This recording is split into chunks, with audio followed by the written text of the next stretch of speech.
Nandito ako ngayon guys sa Pongyen train station. Papunta ako ng Kapilya. And papasok na ako doon sa may entrance. Kapababa lang ng kararating lang ng nagsibabaan na yung mga pasahero ng train na galing sa Chongwa.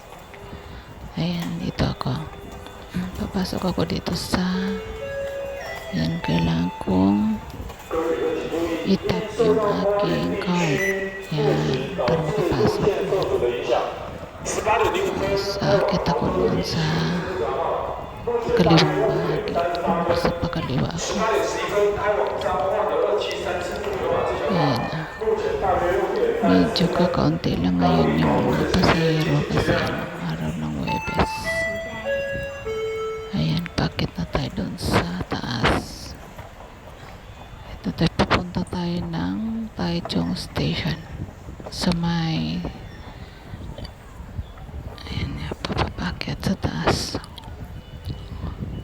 La la la la la la la la la la la la la la la la la la la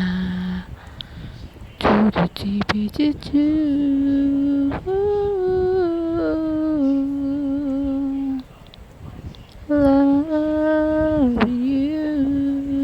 Ayun na guys, nakarating na ako sa taas. Maya pa yung train ko. Mas mauna pa yung kasi maaga pa eh. May 175 pa munang darating bago yung train na aking sasakyan. Ay maghihintay ako dito sandali.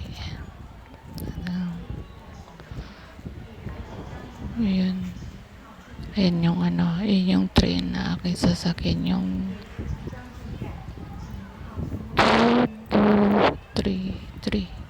2234 pala. 2234. Pupunta ako dito sa kabila. Maghahanap ako ng mapupwestuhan kasi nagbabasa ako ng mga nobela habang naghihintay ng train. Ikot ako dun sa may likuran. Ayan yung paparating yung train na galing sa Chongwa. Kasi nagre-red light siya. Dito ako maghihintay guys ng aking masasakyan papunta sa